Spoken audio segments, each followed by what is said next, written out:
Hey everyone, welcome back to another exciting live stream. Before we dive in, I want to give a huge shout out and thanks to the very first official sponsor of my channel, Merlin. Merlin changed the game for how I manage my crypto portfolio, so this exclusive partnership makes a whole lot of sense. Merlin offers advanced tools for wealth preservation, including exit strategies. Their platform is plugged into the world's leading exchanges, so you can get one clear snapshot of your crypto holdings. And I personally use Merlin to optimize my exit strategy to maximize my returns. Merlin empowers me to make informed decisions and plan effectively for both bull and bear markets. Links to Merlin are in the description below. Big thanks to the team for their support. And thank you all for tuning in today. Let's jump into the discussion and explore the latest trends and insights in the world of blockchain. Head on a swivel, ladies and gentlemen. 3, 2, 1, liftoff. All righty, ladies and gentlemen, saving best for last. This is live stream number 3 here in Cape Canaveral around the Quantum Summit 2024. I've got to my left Rob Cunningham, who is the founder of The Cool Show, researcher, ambassador, and advisory council member, and Team Apollo member at Link2, a fellow Team Apollo member, which I'm very proud to be in the trenches with you there, sir. Also, we've got Patrick Riley, serial entrepreneur, inventor. Got to put a big bold in the inventor, because he's going to be coming out with a very interesting update tomorrow at the conference. Both of these guys or gentlemen are actually going to be panelists at the conference. But anyways, back to Patrick Riley. He's the CEO of Reaper Financial. He is the founder of ARC Institute and chairman of Block Oversight Committee. Gentlemen, how you doing today? Great to be here, man. Thank you for having me. Yeah, absolutely. Doing great, Ray, and a pleasure as always. Yeah, thank you. Well, I appreciate you guys sharing your time with me. I know that you're both typically very busy. I mean, especially you're a serial entrepreneur. You're obviously running your own show, plus you're a researcher, plus you've got a lot of things that are on. Dad. And you're a dad, Yeah, a great dad. Full time. Full time. I believe your kids are in college now, or Actually, one's 17, about to turn 18. Okay. And one is 15. Excellent. So, rising senior, rising freshman. Good for you. Good for you. I'm following your footsteps with a 3-year-old. But I've got a little bit of time, thankfully. Anyways, gentlemen, let's dive into some questions here. I want to first talk about, the elephant in the room. Let's kick it off with you, Pat. You fired off a very interesting tweet even before we came out to this conference. I don't want to pry or anything, sir, but I really want to figure out, what inspired you to be concerned in essence for even your safety around technology that you are building. And if you don't mind, gentlemen, just speaking into the mic when you're and this is your chance to break some news too. Yeah. So the technology I'm developing, I started working on back in 2009. And as far as the acceptability of this technology in the open market, over the last 100 years, we've seen multiple inventors coming out with similar things that have all had a untimely demise. Some have been poisoned, some have been run over by cars, some have been simply raided and shot, some have had their families killed in the process. So it's not so much that I've received any kind of direct threat. As much as I know that what I am releasing tomorrow is highly disruptive, and there are people that don't want it to get out, which is why I chose to use the blockchain and mint the designs to the blockchain so that they are free and accessible to the public, and to also make it very hard to shut them down. Interesting. And what do you think, I mean, based on your experiences being a veteran and also being at the helm of other really cutting edge companies, how has that shaped your pursuit and the, I guess your road to the road to the market for this new enterprise? Yeah, and so for this, I do want to be clear. There's not actually an enterprise. I'm simply open sourcing this and giving this technology and the knowledge of how to build it away. I want everyone to have it and to build it and to use it. And why would you do that? Why would you encourage you to basically make this technology available so that anybody that has the resources or the tools to just start tinkering away? Because really for me, it goes back to my oath when I joined the military, and because I was always a patriot, and I served the American people against all enemies foreign and domestic, and I protect and defend the Constitution against all enemies, foreign and domestic. And I think we're in a place right now where most people can tell that the United States government is no longer serving the American people. And I think the corporate interests would happily shut down what I'm doing. But it's not about the money, it's about the disruption. And so that is why I am releasing this technology, simply to disrupt the status quo. If they want order out of chaos, I'm going to give them more chaos. And Ray, if you don't mind, I just mentioned, Talking to local. yeah, Patrick and I spoke a little bit earlier today, and to give just the most vivid example of why you would want to make this open source and give it away to the public, look no further than Nikola Tesla. You know, we're talking maybe 6,000 patents that would have disrupted the moguls of the day. And by centrally depositing his patented technologies with a government agency that was easily compromised, we've been 100+ years without the benefit of some unbelievable technologies that could have revolutionized healthcare and banking and communications and travel. There's no telling what was disrupted by not getting revolutionary technology like Patrick is making reference to available to the public. And the blockchain, by minting these designs and making this, you know, open source with all rights released to the public in the world, once it's out there and it's distributed upon hundreds, if not thousands of nodes the world over, it's impossible to recall it. It's like letting feathers go on the top of a mountain in a windstorm. You're not going to get all the feathers back. And so I commend you, brother, for putting it out there in the way that you did. He's not trying to monetize it. He's not trying to patent it. He's not trying to sell his patents and put it into the corporate matrix. He's giving away his blood, sweat, tears, and intelligence to the world for the world's benefit. And I tip my hat to you, brother. Thank you. You're just there's a lot of ways that we could take this conversation, from the service that you both have obviously benevolently given up for the country, for us, the U.S.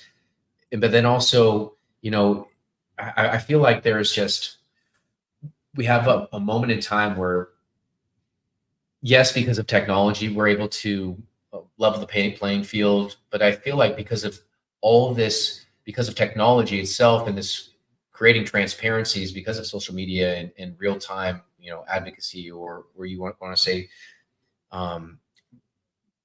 bringing people together to share ideas, I feel like things are just much more instantaneous, right? And so with that being said, do you feel like because of these new technologies, because of these techs, we have the ability to see firsthand when others may not be holding their oath, or they're like holding, staying true to their duties of being a representative within or a government agent. You know, you have people that are being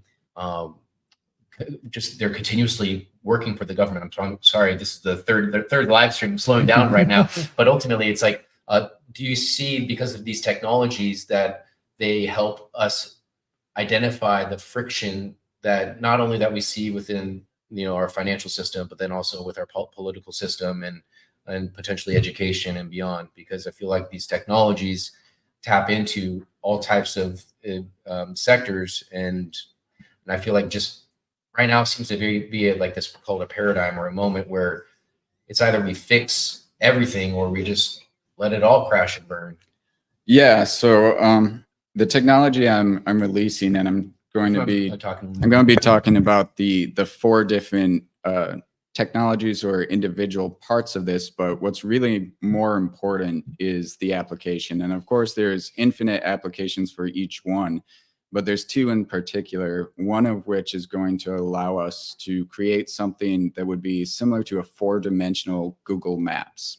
So you would be able to look upon the Earth through a digital medium, just like if you were looking at a satellite view on Google Maps, and you would be able to rewind and watch history as it happens in real time.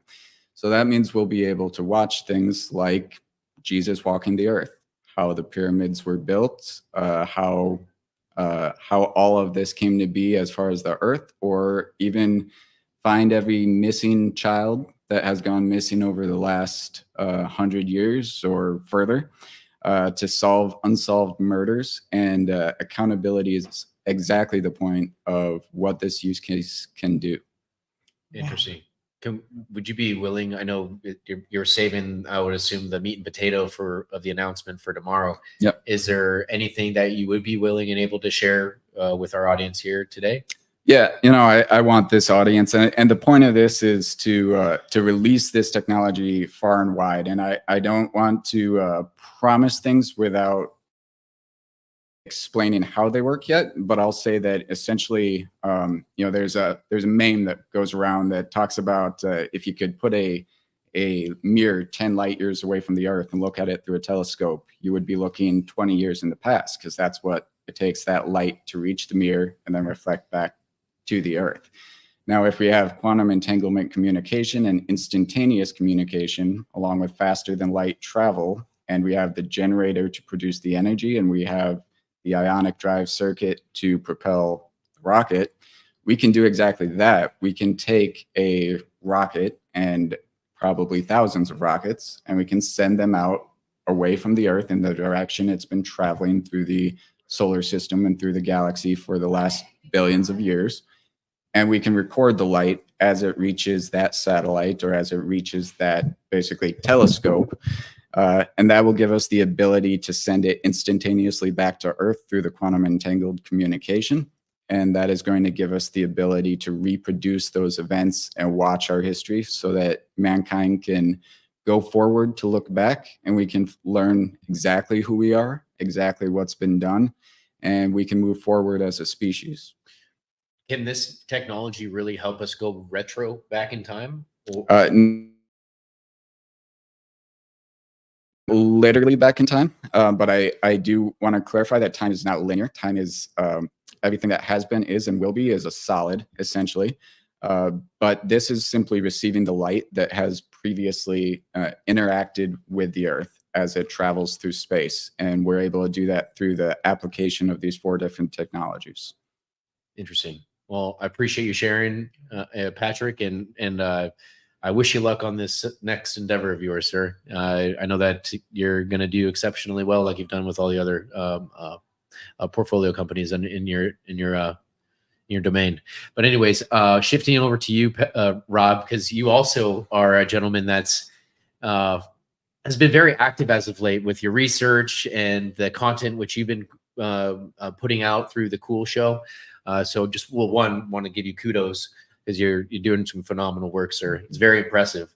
Do you sleep? But I want to talk about a recent tweet that you fired off, or X post, about Trump being found guilty for the hush money trial as of late. Obviously the whole world is thinking about this, a trial that took only 6 weeks to come to a conclusion, and against a man that is obviously shunned by the incumbency. And so with that being said, for those that are, for those in the audience who need a little bit more context, Trump was recently found guilty for falsifying business records to conceal a payment that was potentially to an individual that was from the adult industry. And for reasons that I think we can, say, but ultimately Trump got in trouble for giving somebody some money before the 2024 elections. And now here we are, it's coming through light, and it's very peculiar, because it's like this trial only took 6 weeks. It was pushed through the judicial system, and at a time where they're obviously Trump is campaigning for the elections, and it's like, how is this a waste of resources? Is this a waste of time? A waste of the judicial system? I mean, what do you think is an enabling such an occurrence or situation to occur? It is a life or death situation. It's basically a war on a spiritual level, on a global level, for power and control, or freedom and independence. And so, what I'd love to start with is talk about context, because are we going to go back 100 years or 50 years or 200 years or 2,000 years? That matters. So where are we going to start and where are we going to stop to put some perspective on what's going on. So let's start with the Kennedy assassination to today. Okay. You had an entity that we were warned about, the military industrial complex. We had a very popular president who didn't want war, who wanted to go back to sound money. He wanted to back the US dollar by silver. Okay. He wanted to break up the CIA because he felt like it was more of a spying agency than it was here to help us. And they weren't doing really what they should be doing or what was constitutional for them to do. Okay, he was assassinated, and we know in the last 3 years it's been leaked out that the CIA had a hand in assassinating him. Okay, we also know that President George H.W. Bush was the head of the CIA in Dallas at the time President Kennedy was assassinated by the CIA. Okay, so was also Bush or a relative in charge of the security for the Trump Towers? Yes. Yes, he was. Yes, he was. Not the Trump Towers, the 9/11. 9/11. Yes. 9/11. Yes. A whole new rabbit hole. Yeah. We ain't got time for that one. Yeah. But the point being, what happened when the soul of America was targeted for assassination, and this country immediately went into deep depression at the murder of President John F. Kennedy. You know, on his little John's third birthday is the famous picture of him standing on the sidewalk waving at the car as his daddy's being, carried by in a casket. That's his third birthday. Okay. So immediately opened the door for Vietnam. Vietnam was a made up war. Castro, the whole situation down in Cuba was made up. It was a false flag. It was an excuse to start the war. And hence the American people went basically into a state of shock and awe and submission and just went to work. And the country has really never changed. There's a video on my Cool Show feed that talks about a much older gentleman say that the day Kennedy was assassinated was the day murder became legal in America. And he was heartbroken that what are we going to do about it? And what he found is across the board, people just went to sleep. They went back to work. They looked aghast. They wouldn't stare at the problem. And they just obeyed. And we had 9 or 10 years of Vietnam War. We had all kinds of money made. We had the Nixon situation. We've been in 60 wars, Ray, since the end of World War II to today. So going from a gentleman that wanted to break up the government, ask our country what we could do for the country instead of what the country could give us, right? Bring people together. He gets killed because he wanted to make the country better, make the government smaller, and the money stronger. We have a president right now that is embracing crypto, loves gold and silver, wants to make the economy stronger, more transparent, bring down the size of government, and they're character assassinating him. Yeah. And there has been, pick your number, a tremendous number of actual assassination attempts on a gentleman that on one end, we know a president was killed by its own government for trying to shrink its power. And we have another one that's promising to shrink its power, and they're trying to, by any means, made up court trial, hijack Department of Justice, state trial, anything that you want to, however you want to frame this issue. Jury of our peers, 80% New Yorkers that are blue, 2 lawyers, the hand-selected George Soros funded and donated judge who wasn't even picked out of road. The whole thing, as a matter of fact, this isn't me speaking. This is right now, today, it's breaking that Christopher Wray, the head of the FBI, is asking questions in an official proceeding. Doesn't this look more like a coordinated election interference operation with the trial going on in Florida and in Georgia and in New York City? All of these trials are coming after Trump while we're ignoring known embezzlement, blackmail, drug running, drugs in the White House, Hunter Biden situations, laptops. 51 agencies lying that there was no laptop when we know it was just submitted into evidence this week. How do you get 51 governmental agencies to get involved in a campaign to try to sequester Hunter Biden's laptop, who a jury today says is absolutely valid? Yeah, it does make sense. And while you're rattling what's going off, Rob, it resonates with me because it's like here in the crypto industry or blockchain, you're hearing, the SEC is going after all these various companies, or basically everyone's being sued by by the SEC, Ripple, Grayscale, Coinbase, Kraken, for all the above. So it's almost like, is there, do you think there's a common denominator that even this is occurring at the same time? It's anything that threatens the power and the control system of the controllers, the matrix, is a threat. Mhm. Okay. But to your point, who did they sue first and who did they sue most viciously? Mhm. Ripple. They caused the company to spend over $200 million in 2.5 years. You're fighting them, 3.5 years, fighting them in a court, calling them something they weren't, to hamstring them and let other companies do what they do, to get first mover advantage, so to speak. We have 2 companies in the crypto space that have 60% market share only because the government aided them, gave them free money, and kneecapped their competition. When they are compared to the technologies much more advanced, just like Patrick is developing, we'll find out when the free market gets to use a product, which product they like the most and which one will have the biggest market share. I don't think it'll be the 2 that are in first place and second place right now. Yeah. But to the point that Patrick was making, I want to go back to that. He talked about transparency. The whole world has to see what he knows. He's giving away his heart and his mind, his intelligence, and he's doing it in a distributed, transparent way. Our government cannot bloat like it bloats unless it does it in darkness. It does it behind the curtain. It does it out of our sight or out of our awareness. We either have to be ignorant, unaware, or both. And if we have transparency and accountability, the government shrinks like that. They don't want full transparency. They don't want accountability. What they want is secret societies. And they have those. They have thousands of them today. They're called NGOs. A non-governmental organization is a secret society. You can't look at me. You don't have jurisdiction. We can keep our books closed. Other NGOs will monitor us and we'll check each other's work. Okay. So all the guys in the mafia get to grade each other's homework, but us outside, we, the people, can't look in. Classic example is the Federal Reserve. The Federal Reserve is a non-governmental organization. It's not federal. There are no reserves. There's no domiciled. It's domiciled in a sovereign territory known as the District of Columbia, which is not a part of the United States. So you have this veil after veil after veil after veil not being able to see in the government. And we don't know how we got $35 trillion in debt because we can't hold them accountable and we can't see what they're doing. To quote Kennedy, secrecy is repugnant to a free and open society. And yeah, absolutely. Corruption breeds in the dark and secrecy breeds that kind of abuse of the system. Have to be able to see. You have to be transparent.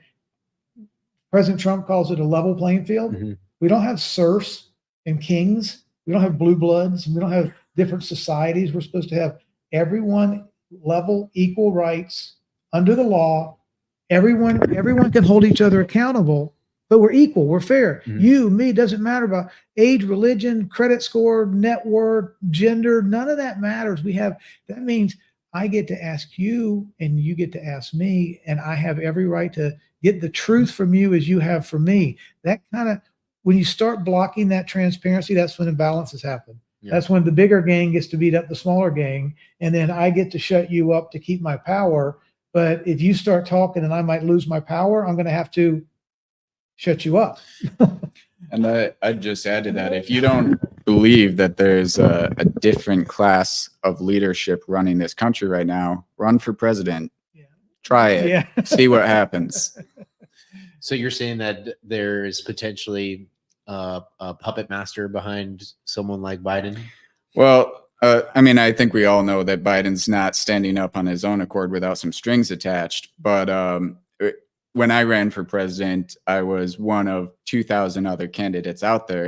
And more to the point is that it wasn't a matter of whether I was considered by the media as to interviews or as to running stories or anything of that nature. They already knew who their candidates were. Mm-hmm. There was no vote ever at that point. So as soon as you run for president and you see the way that system works and the gates that are in front of you, you're going to understand that, no, you are not equal as an American in this country. You are a subject to a government.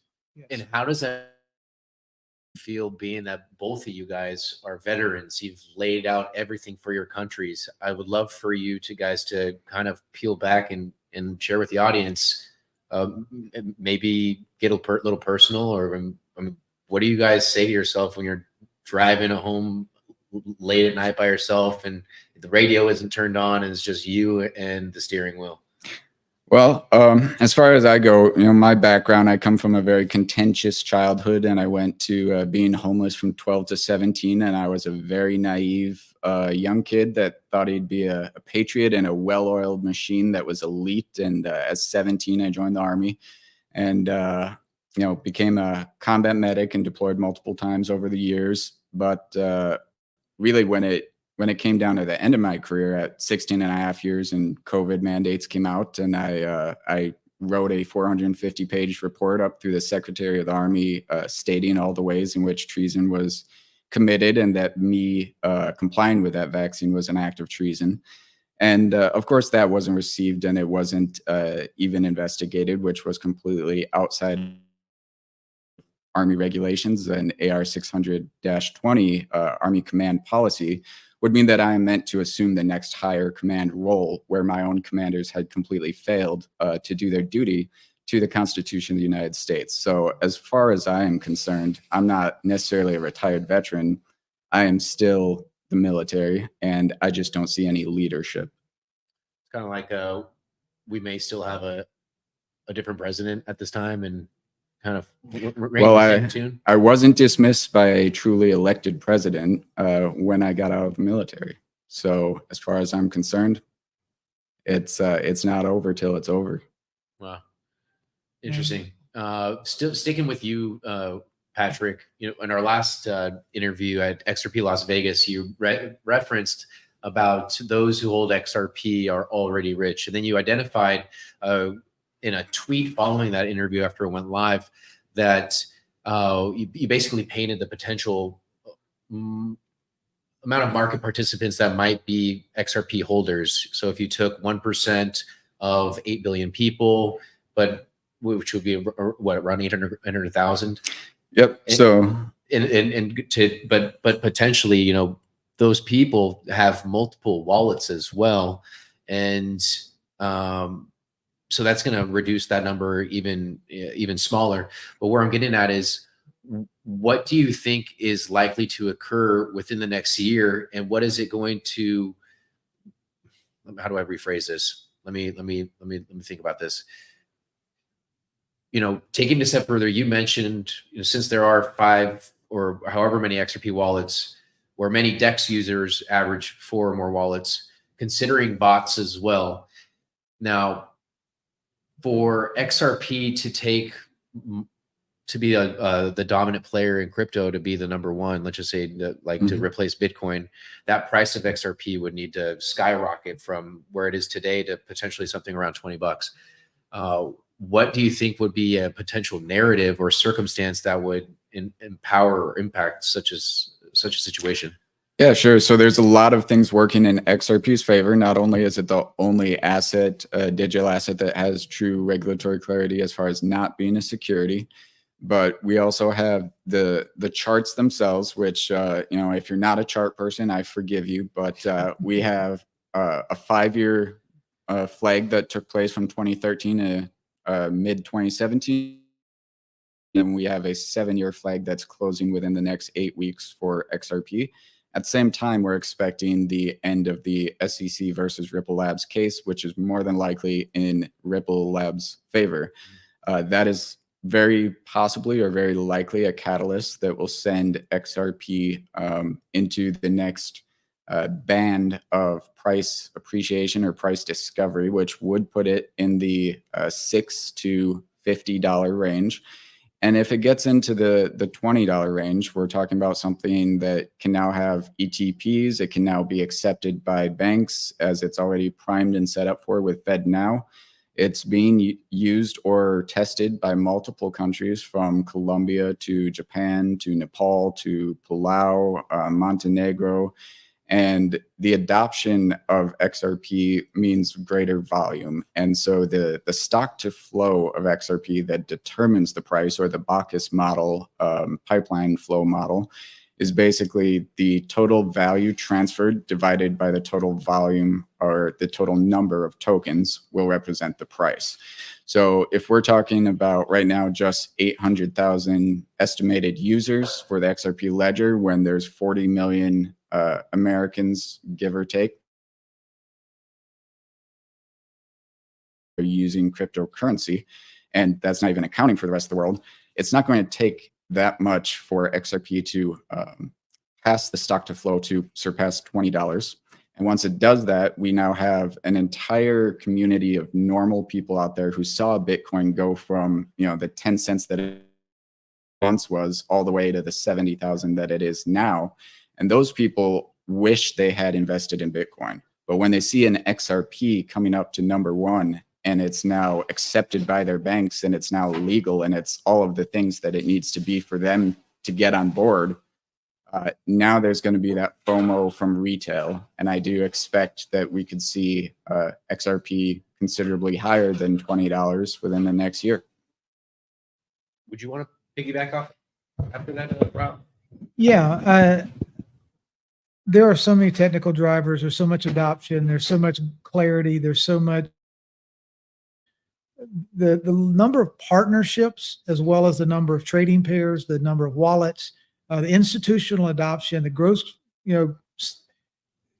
CBDC market. I hate to call it CBDCs because I don't think there's going to be the central bank system as we use that term today in existence. We're going to have treasuries. We have 200 countries. We're going to have 200 treasuries.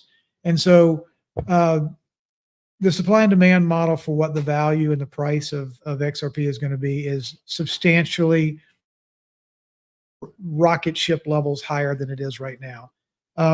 One of the things that I find most difficult, and I don't know, I just keep going back. I want to wake as many people up. I want to educate as many people as I can.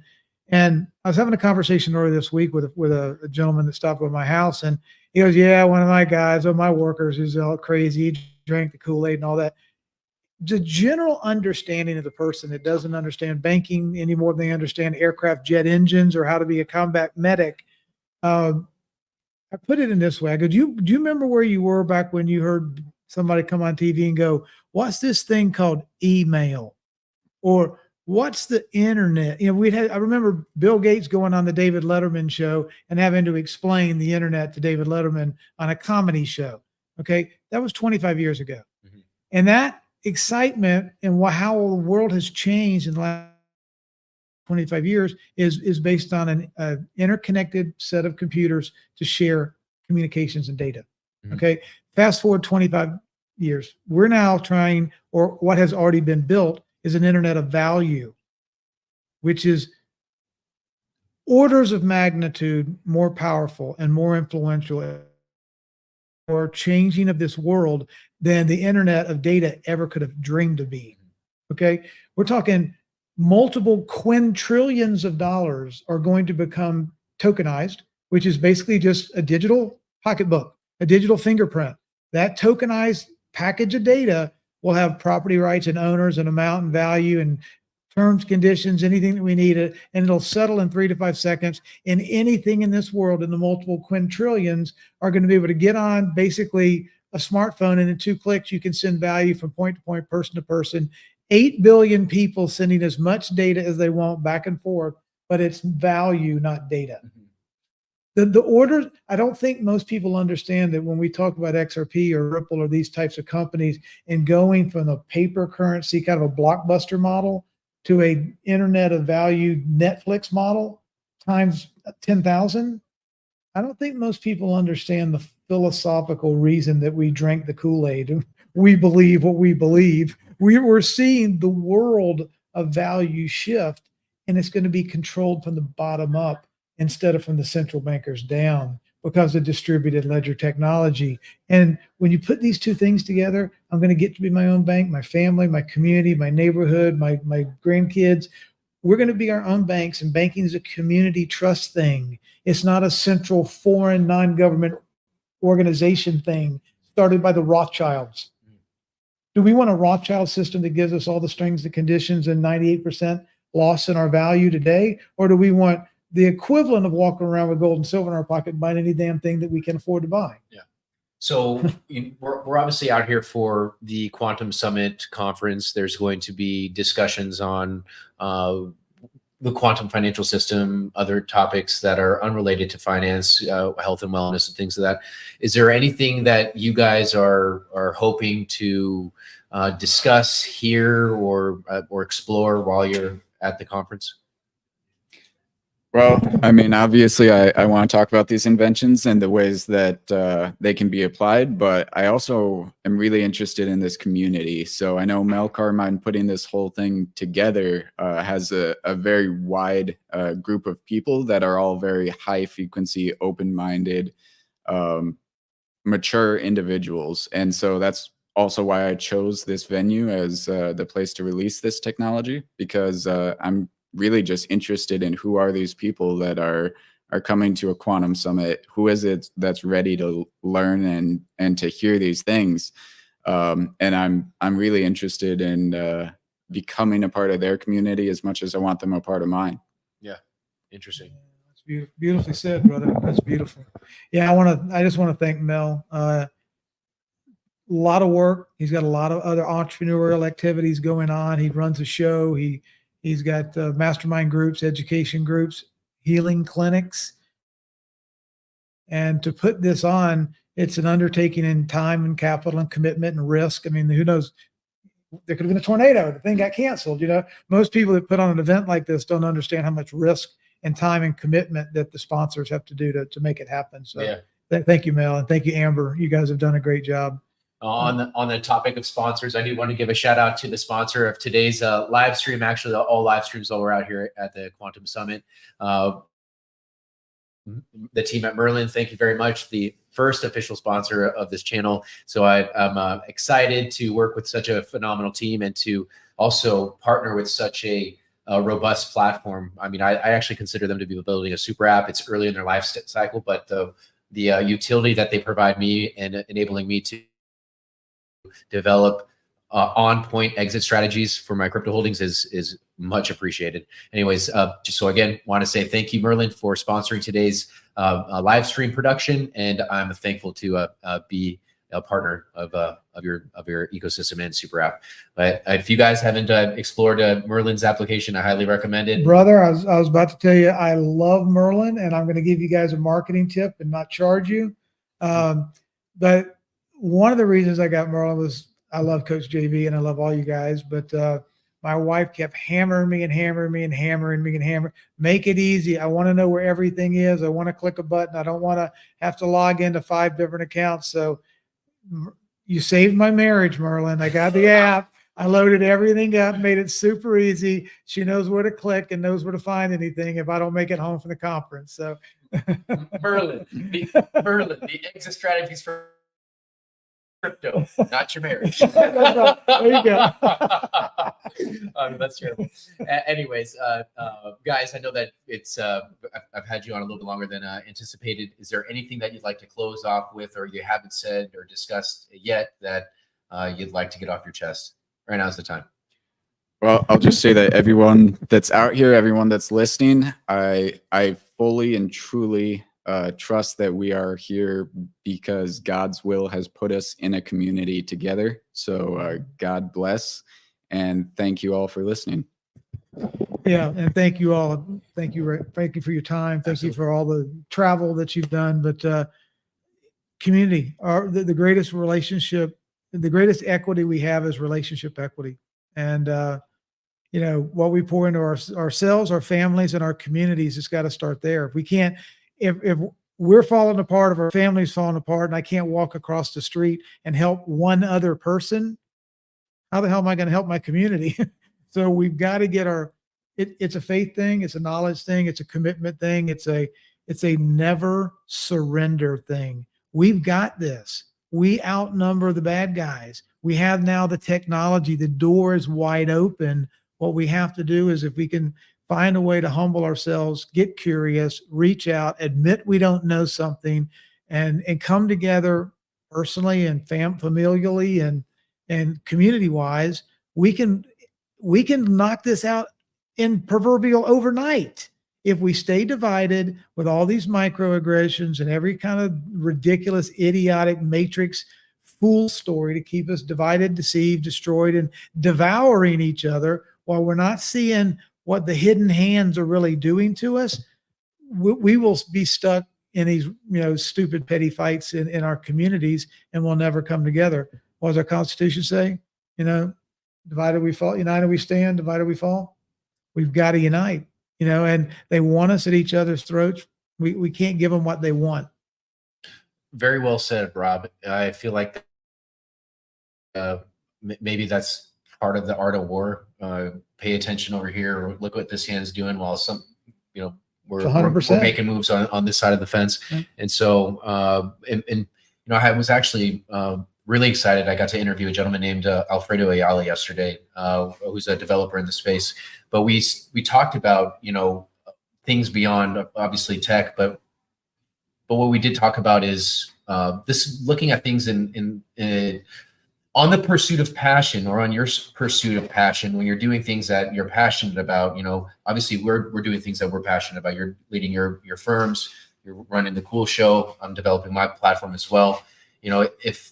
If I were to compare this journey to my commercial insurance journey in the past, I could say that there's a night and day difference, because I'm more in tune with not just like myself, but my brothers and sisters or community members. And I feel like I'm also more in tune to maybe the silver lining in certain circumstances. And I feel like that is maybe that's one of the blessings through this, the more downs than ups as of late, being in an XRP holder, or in this space. I feel like we've got so many narratives thrown at us, and so many hurdles to overcome. But here we are, we're still resilient, working together. I mean, we've come even closer. I feel like at times we're now than ever.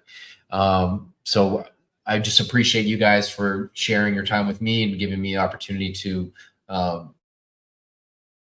really hone into not just the silver linings, but also the great relationships and the mentorships that are birthed in these beautiful global communities. So yeah, thank you very much, guys. Well, hey, before I let you go, how would those in the audience learn more about the Cool Show, and also all of the platforms and products under your belt? Sure. So you can find me on Twitter. It's at PLR_2024. And then from there, you'll find everything else. But I don't want to give you the full rundown because there's too much. Yeah, the easiest way to find me is kuwl.show.